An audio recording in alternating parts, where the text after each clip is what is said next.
Okay, this is like shotgun residue or something Right. like that, but the motion of that Right.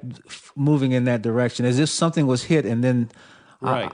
if I'm not expressing it right, but I'm understanding Right. what you're saying, yes, okay. Right. So we have this evidence of these small craters that are worn away, because after all, this was a while ago. So what happens here is we begin to see a whole new theory or science of how these two particular places were destroyed. Atlantis, the second, and this remnant through North America.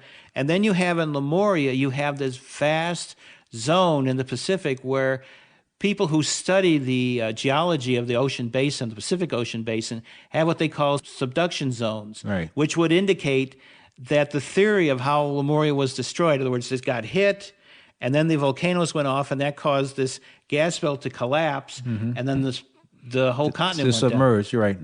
And it seems that this basically is a theory that the geologists are starting to slowly come around to in their own way. So we have these huge zones in the South Pacific and in the North Pacific, which would be roughly where Lemuria was, where we have evidence that this kind of stuff happened around this time period that we're talking about. Now, is this 100,000 years ago? Is this less than? Is it more than? Lemuria is about 25,000 years ago, Okay. and we're talking roughly a period of about nearly 13 millennia from the time that Atlantis went down. That's 13,000 roughly years earlier. Right, then. Okay. right. Around 10,500 to 10,800 BC. When is that going to be in the geology and the history book? One of the questions that someone will have, obviously, is how do you corroborate any of this, or is it possible to? Well, the problem with that is that a lot of the evidence is in obscure scientific stuff that has been written over the last 5 to 10 years.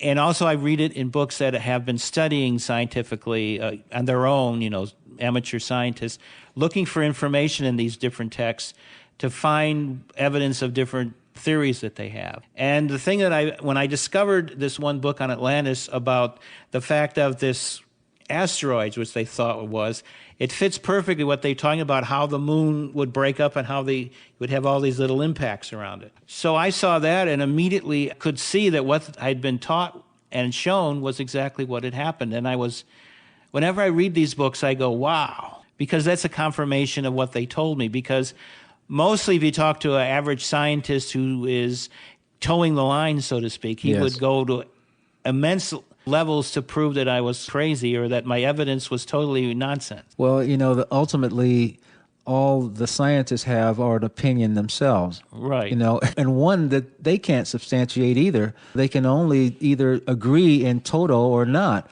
but it doesn't make it the truth. So if this is being shown, for example, you used the example of talking about the moon and the fact that when you were a kid, you were told that the moon was not a planet, but not Pluto.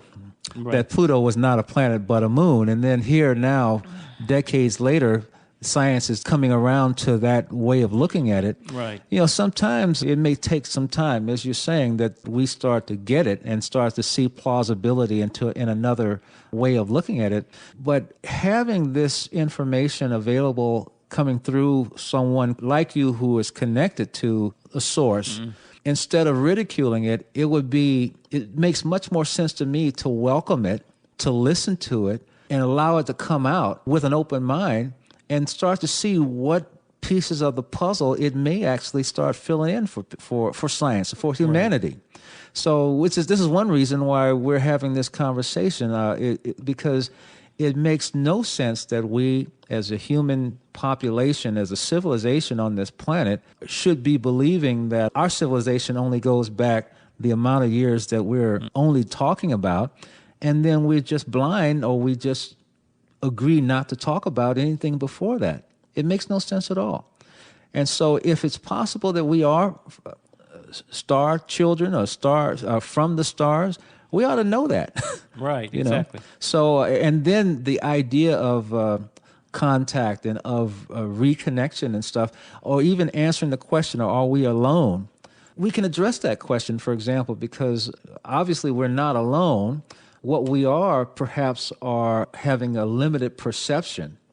Our perception is not limited. And if we're only using 2 of 12 strands of DNA, for example, maybe that's why we don't see and not perceive all of the life that's all around us already. But if I'm understanding you right, looks like these are the types of things that will be before us, that we will perceive and we will see. We will be able to communicate on quite a few levels. And it's up to us to get our own courage levels up, though. Exactly. That's one of the things we have to understand is that we have within us an immense, almost unlimited potential, and that this potential is coming out right now.